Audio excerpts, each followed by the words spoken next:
Today riding the Honda CB350RS versus the Honda CB350 Highness version. So a lot of you guys are debating between these two motorcycles. So today's video will be an overview and comparison between these two bikes plus the Royal Enfield Meteor 350, which I've ridden a few months ago and I quite well remember how that bike rode. So let's start with the main difference between these two bikes.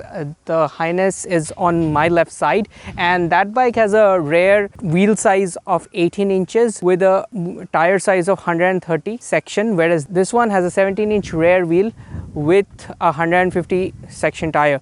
So the tread patterns are kind of different as well. This one favors more of an on-road, off-road mixture hybrid tire, whereas that's a very pretty standard cruiser tire tread pattern. So those are the main differences. The handling entirely different. It actually makes the RS ride a lot better over wet and broken surfaces, also makes the bike lean harder.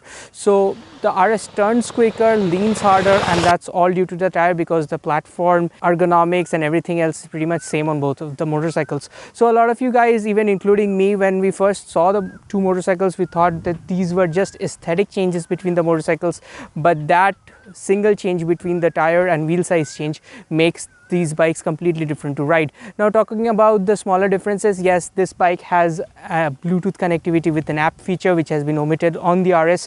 I'm quite not sure why that has been done, but it's one of the changes. Also, this bike has a lot of chrome on it, as you can see on the fenders. You can see the exhaust as well as the rear fender, whereas this one deletes all that chrome and replaces with plastic fiber body parts. Now another thing is, one of my friends, Harshvardhan, was actually debating between these two bikes and he wanted to buy the Highness because he was preferring the metal parts. But as we've seen with our experience with other motorcycles, plastic parts, if done right with good quality plastics, will last you as long as your metal parts, if not longer, but they will also add in to the weight savings, and modern motorcycle is all about weight saving. It's not necessarily a bad thing, it just depends on what kind of aesthetic you like. So if you like the chrome aesthetic, go for the Highness. And if you like this blacked out version, which is a kind of like a little bit more towards the sporty character and a scrambler feel to the motorcycle, you can go for this. Let's talk about some of the other smaller differences. Like this bike has a different weight to the clutch. When you initially let go of the clutch, it kind of releases it slower because this bike is actually meant for a little bit of off-road. So they have tuned the clutch a little differently. Apart from that, it's all the same. Both the bikes have 5 gears, and when we are comparing it to the Royal Enfield Meteor 350, let's talk about that a little bit. Meteor 350 has a top speed of 120, whereas the Highness has a top speed of 130. So this has a better top speed and a better acceleration. Both these bikes have better acceleration and top speed, overall better performance than the Royal Enfield Meteor 350.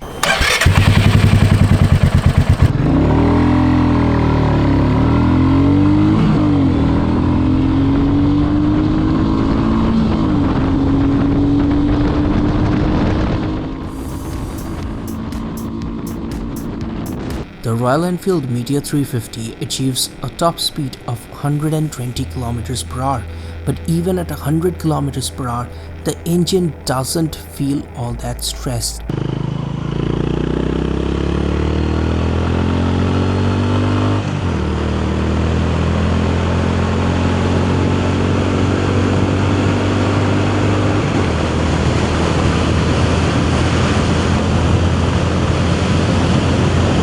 Tested out the top speed and we realized that the motorcycle is capable of doing 130 kilometers per hour, which is pretty sick, and it didn't really hit the limiter out there. So we touched 130, then the speed was still going up slightly, and I would say that there were a few kilometers left out there.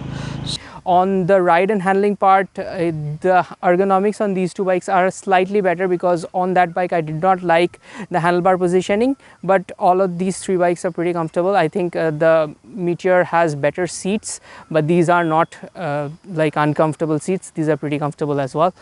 Let's moving into the vibrations. Yes, all of these 3 bikes have vibrations, but Meteor has a slight bit of more. It's not huge difference, but I just wanted to mention that in the passing. And when you're talking about the handling, the RS definitely is number 1 because of its wider tire and its dynamics. It turns faster, like I said. The Meteor comes in at a second place and this comes in at a close third, but the frame of the Meteor I think makes it a little bit better in the corners.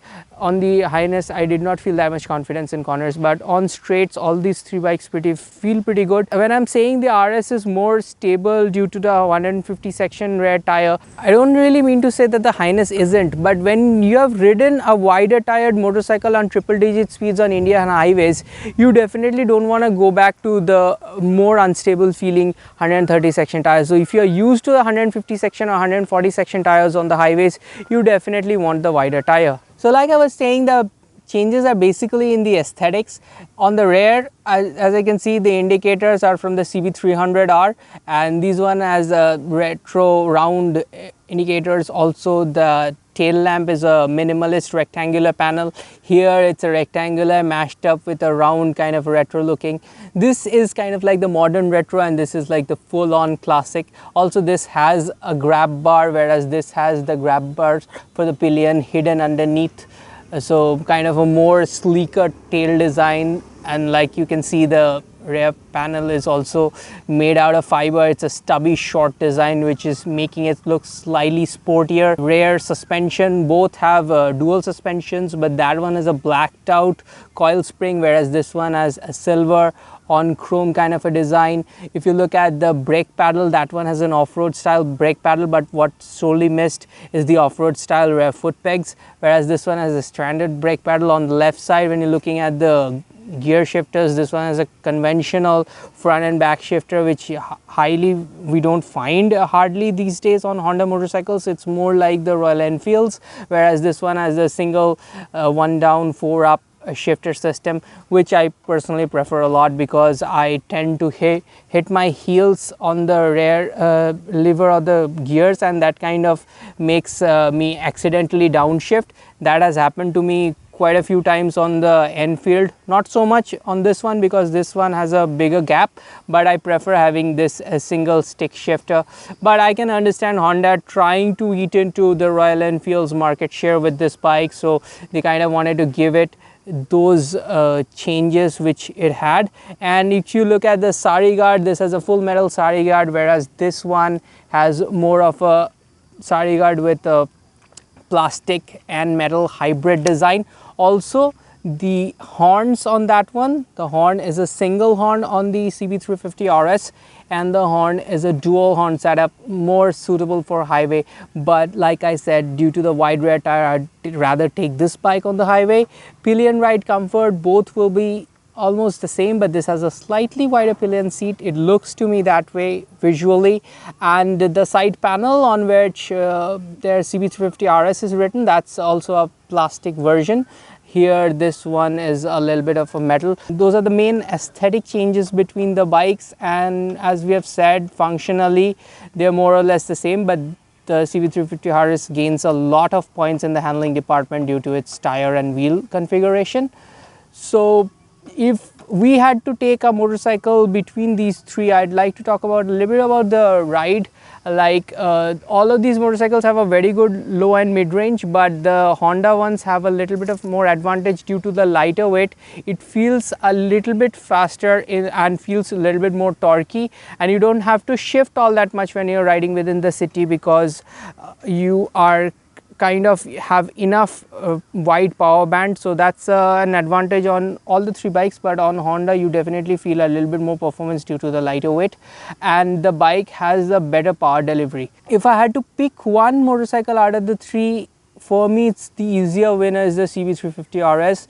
Between the Highness and the Meteor 350, it's very close, and all of these bikes have a very big fuel tank, but I would prefer to stay with the CB350RS because Honda's reliability along with the handling and the styling and the lighter weight, overall slightly better performance. And I ride a naked bike, so this one is a scrambler experience, very close to the naked bike.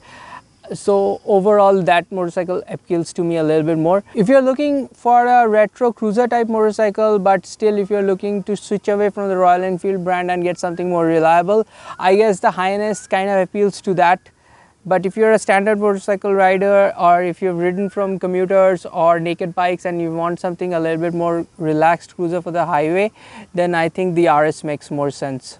Even under hard braking, the Honda seems to perform better. The Meteor needs you to work the rear brake to effectively slow down. So, who is the Meteor for? First of all, Royal Enfield has improved greatly over the previous Thunderbird. The fit and finish, especially the paint, feels more premium than the Honda motorcycle, and the engine sounds amazing and feels really nice at around 100 km per hour cruising speeds.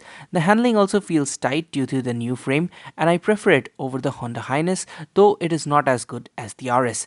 And in this segment of bikes, buyers aren't always looking for specs and outright performance, so the Royal Enfield does make it a compelling purchase, especially within people who already admire the Royal Enfield brand. Thanks for watching, and I hope you guys like this review. Subscribe and follow us on Big Wing Kolkata on Instagram. That's we're doing some photography for the page, but these reviews are completely our own opinion, and we've not been influenced in any way to share our opinion.